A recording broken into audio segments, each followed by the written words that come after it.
Isang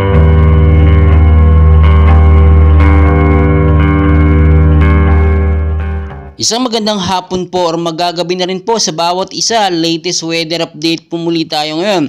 So patuloy pa rin po natin binabantayan ito nga pong Typhoon Jenny, no, na ngayon nga po ay nasa loob pa rin ng ating Philippine Area of Responsibility. So muli po siyang namataan na may estimated nga pong layo na 330 kilometers east of Basco, Batanes pa rin po yan, o kaya naman po, no, 340 kilometers of east of Itbayat, Batanes po yan. So kung makikita nyo po, no, from 205 kilometers per hour, bahagya pong humina ang hangin nito nga pong si Bagyong Jenny, which is nasa 185 kilometers per hour na lamang po ngayon ang lakas ng kanyang hangin. Malapit pa rin po sa sentro na may bugso naman pong pumapalo naman, no, sa 195 kilometers per hour.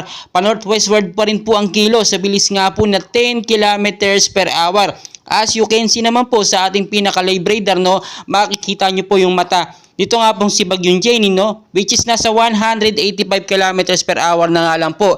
At tinataya po natin, posible po itong lumakas pa o posible ring humina sa paglipas lamang po ng ilang mga oras or within 24 to 48 hours. So, hindi pa rin po tayo pwedeng maging kampante kasi nasa loob pa rin po ito ng Philippine Area of Responsibility. At tinatamaan po nito ngayon ng ilang bahagi nga po ng Batanes, no, at makikita nyo naman, no, kahit nasa 185 kilometers per hour yan, may posibilidad pa rin po ito maging isang super typhoon category kung ito nga po ipapalo ng pataas po ng 200 kilometers per hour hanggang 240 kilometers per hour.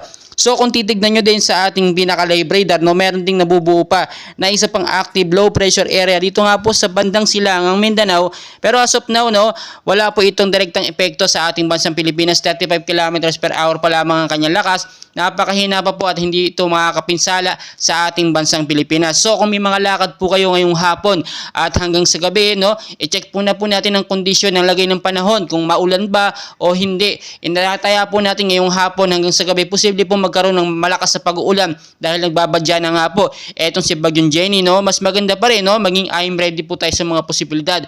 Magdala po kayo ng payong, sombrero, kaya jacket, no, in case magkaroon ng malakas sa pag-ulan ay nakahanda po tayo. Lilisin na rin po natin ang mga lugar nga po na bahain dyan, especially po sa bandang Metro Manila, yung mabababang lugar dyan sa Luzon. Kapag kasi nagkaroon ng patuloy na pag-ulan, kapag barado yan ng mga basura, ay posible po talaga magkakaroon ng landslide or ng pagbabaha, no?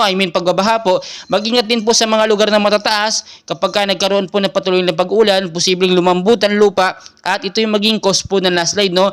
Ngayon pong first week ng Oktubre, no, isang bagyo ang nakapasok sa ating Philippine Area of Responsibility. So tinataya po ngayong buwan ng Oktubre, posibleng pumasok ang 5 hanggang 7 bagyo, no, sa ating Philippine Area of Responsibility. Kaya patuloy ko kayong update. Please huwag niyong kalimutan mag-like and subscribe. Maraming salamat po.